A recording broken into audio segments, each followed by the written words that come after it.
আসসালামু আলাইকুম। আশা করি আপনারা সবাই ভালো আছেন। আর এই তো আমরাও আছি আলহামদুলিল্লাহ ভালো। তো আমরা নতুন একটা শোকেস নিয়েছি, আপনারা আগের যারা ভিডিও দেখেছেন তারা জানেন।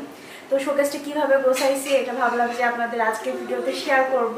তো সাথেই থাকেন, আমি কীভাবে সাজাইছি আমার শোকেসটা দেখেন। যদি ভালো লাগে অবশ্যই কমেন্ট করে জানাতে পারেন।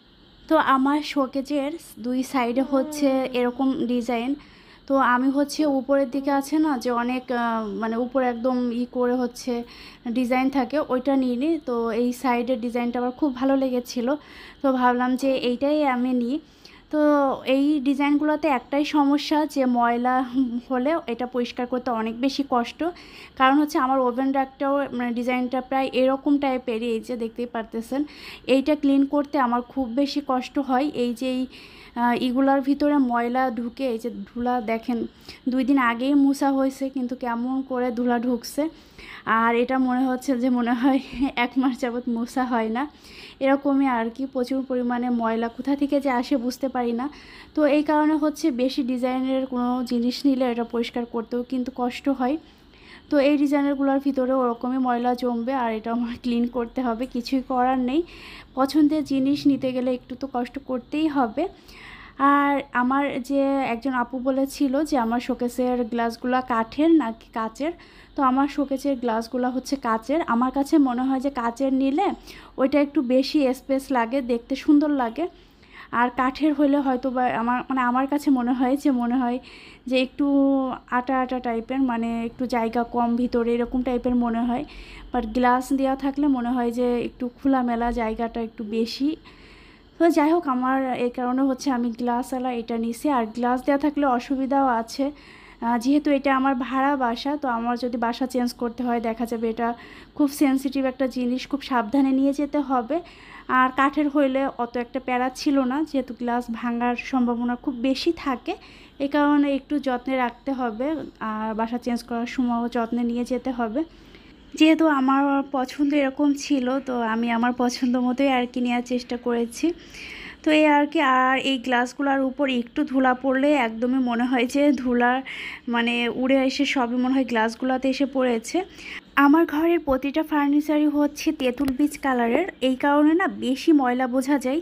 মানে একটু ধুলা পড়লেই মনে হয় যে একদমই ময়লায় ভরে গেছে, কয়েকদিন যাবৎ হয়তো বা মোছা হয়নি, এরকম টাইপের মনে হয়। কালো জিনিসের উপর দেখবেন যে ময়লা পড়লে এটা একটু বেশি চকচক করে, এই আর কি। আর আমি হচ্ছে শোকেসের ভিতরে এই যে প্লেটগুলো রাখার জন্য এই স্ট্যান্ডগুলো নিয়েছিলাম। তো আমি 6টা নিয়েছি। তো পরবর্তীতে আমার মনে হলো যে আমার 6টা নেওয়া উচিত হয়নি, আমি যদি 12টা নিতাম আমার জন্য ভালো হতো।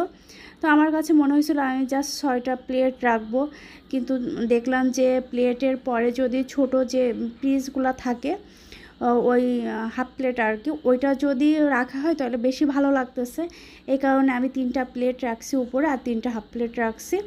তো এইভাবে করে আর কি গোছাইছি। আর 2 সাইডে হচ্ছে আমি গ্লাস, কাপ এইসব রাখার চেষ্টা করেছি। আর মাঝখানের পার্টগুলোতে আমি একটু মানে ভারী জিনিসগুলো আর কি রেখেছি। এই গ্লাসগুলো আমি খুব পছন্দ করে নিয়েছিলাম, গ্লাসগুলো একটু হালকা আকাশি কালারের, কিন্তু এই গ্লাসগুলো ধোয়া হয়নি এখনও পর্যন্ত, ভিতরে একটু ধোয়া ধোয়া টাইপের, কিন্তু মুছলে একদম চকচক করে আর ধুইলেও চকচক করে। এখন ওরকম ধোয়া টাইপের নাই, কিন্তু একটা আমার ইউজ হয়েছে, তো সেটা হচ্ছে একদম চকচক করে। আর এইগুলা দেখেন কেমন একটা ধোয়া টাইপের আছে, বাট এগুলা কিন্তু ধুইলে এগুলো থাকবে না, একদম চকচক করবে। তো যাই হোক, এগুলো আর ধোয়া হয়নি, এইভাবেই রেখে দিয়েছি। আর এই গ্লাসগুলো আমার অনেক বেশি পছন্দ, আর গ্লাসগুলো খুব হালকা, আমার খুব ভয়ও লাগে এগুলো ধরতে। আর এখানে দেখেন আপনাদের আরশিয়া বুড়ি, ও মোছামুছি সবসময়ই করে, ও তো মায়ের হেল্প অল টাইম করে যায়। তো আরশিয়া যখনই সময় পায় মাঝে মাঝে দেখি যে ওর গেঞ্জি, আলমারি এগুলো সব মুছে মুছে দেয়। তো মাশাআল্লাহ, আমার মেয়েটা এখন আমাকে কাজ করতে দেখে ও আমার কাজে একটু হেল্প করতে চলে এসেছে। আমি তো গ্লাসগুলো জাস্ট মুছতেছিলাম, আর ও দেখেন গ্লাস ক্লিনার এনে তারপর দ্রুত এসে দেখলাম যে মোছামুছি কাজ শুরু করে দিয়েছে। দেখে তো আমার খুবই হাসি পাচ্ছিল, ভাবলাম যে আপনাদের সাথেও শেয়ার করি। আমি প্রায় সময় গ্লাস ক্লিনার দিয়ে আমার ড্রেসিং টেবিলের গ্লাস, আলমারির গ্লাসগুলো ক্লিন করি, আর ও সেম এগুলা খেয়াল করার পরে দেখি যে ও মিথ্যাও হাত দিয়ে কিছু একটা এরকম দেওয়ার চেষ্টা করে মোছে। তো এগুলা দেখে না আমরা মাঝে মাঝে খুব হাসাহাসি করি। তো ভাবলাম যে আজকে যেহেতু ও একটু মোছামুছি কাজ করতেছে, তা আপনাদের সাথেও শেয়ার করি। ছোটোবেলায় আসলে মনে হয় এরকমই, ছোট যারা বাবুরা আছে তারা মনে হয় বড়দের সবসময় ফলো করতে থাকে। আরশিয়াও তার ব্যতিক্রম নয়, কারণ হচ্ছে আরশিয়া দেখি আমরা যেভাবে বসি ও সেভাবে বসার চেষ্টা করে, আমরা যেভাবে চামচ দিয়ে খাই ও সেমভাবে খাওয়ার চেষ্টা করে। মাঝে মাঝে ওর বাবাকেও কপি করে, ওর বাবা হাত পিছনে বেঁধে মাঝে মাঝে দাঁড়ায়।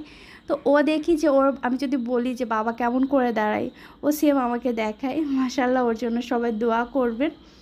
যাই হোক, আমার মেয়ের ক্লিন করা শেষ আর আপনাদের সাথেও শেয়ার করছি। এই যে আমার পুরা শোকেসের ভিউটা, নিচে এই যে দুই পাশে দুইটা আর কি পার্ট আছে, আর নিচের মাঝখানেরটা হচ্ছে একটা ড্রয়ার। আর এই সাইডগুলা হতে আমি বললামই, আমি হচ্ছে এই সাইডগুলোতে একটু কাপ গ্লাস এগুলো রাখছি। তো এই সাইডে আমি কাপ, নিচে হচ্ছে গ্লাসগুলো রাখছি। আর এই যে উপরে হচ্ছে আমি প্লেটগুলো রাখছি, এই সাইডে কাপ গ্লাসের সেট এগুলো রাখা হয়েছে। এভাবে করে গুছাইছি। আর আসলে কোনো কিছু আনার পরে একভাবে গোছানো হয়, পরে দেখা যায় যে কিছুদিন পর আবার একটু অন্যভাবে গোছালে একটু অন্যরকম লাগে। নিচের পার্টগুলোতে আসলে আমি একটু মানে যেগুলো অপ্রয়োজনীয় জিনিস সেগুলো রেখেছি। সেদিন রাতে হুট করে মনে হচ্ছিল একটু পিঠা তৈরি করব। তো কী পিঠা তৈরি করব এটা ভাবতে ভাবলাম যে আমার হাজব্যান্ড তো সবসময় আমাকে হ্যাপি করার চেষ্টা করে, আজকে আমি তাকে একটু রান্নাবান্না করে হ্যাপি করার চেষ্টা করব। আর ছেলেরা মনে হয় যে একটু খেতে বেশি পছন্দ করে, তো শ্রাবণও তার ব্যতিক্রম নয়। ওর জন্য আমি হচ্ছে নারকেল দিয়ে এই পিঠাটা তৈরি করতেছি। আর শ্রাবণ নারকেলের পিঠা অনেক বেশি পছন্দ করে, ও নারকেলের তৈরি সব কিছু খেতে পছন্দ। তাই ভাবলাম ওকে নারকেল দিয়ে আমি তৈরি করে দিই পিঠা। আর সত্যি বলতে আমি আমার লাইফের ফার্স্ট টাইম এই পিঠাটা তৈরি করলাম। আমি আসলে পিঠাটিটা ওইভাবে কখনোই কোনোদিনও তৈরি করিনি। তো আমি ফার্স্ট টাইম তৈরি করছি, একটু মানে ব্যাকা তেড়া একটা মানে হয়েছে। তো এটা দেখে আমার নিজেরই খুব হাসি পাচ্ছিল যে পিঠাগুলো সাইজগুলো একদমই ভালো হয়নি। তারপরেও যখন তেলে দেওয়ার পর এরকম ফুলে লাড্ডু হয়ে গেছে, তখন তো আমার মানে খুশিতে আমি তো একদমই আত্মহারা হয়ে গেছি যে মাশাআল্লাহ আমার পিঠাগুলো ফুলছে। তো প্রথম করতে পারছি, এটাই অনেক, আলহামদুলিল্লাহ। আর নেক্সট টাইম হয়তো বা এর থেকেও ভালো কিছু হবে আশা করছি আর কি। তো এই যে আমার পিঠাগুলা কেমন হয়েছে জানাবেন। জানি খুবই বাজে হয়েছে, খাইতে মজা হইলেই হয়েছে আর কি, এখন এটাই ভাবতেছি। তো গরম গরম তুলে আসছি, এখন সবাই মিলে খাবো। শ্রাবণ তো বাইরে গিয়েছিল, আসার পরপরই ওকে পিঠা দিলাম আর ও মজা করে খেয়েছে। আর আমি বললাম যে পিঠা কি সব কিছু ঠিকঠাক আছে? ও বললো সবই ঠিক আছে, একটু মিষ্টি বেশি হয়েছে। তো এই ছিল আমার আজকের ব্লগ। জানি না আমার আজকের ব্লগ আপনাদের কাছে কেমন লেগেছে। যদি ভালো লেগে থাকে তাহলে অবশ্যই আমার চ্যানেলটি সাবস্ক্রাইব করে আমার পাশেই থাকবেন।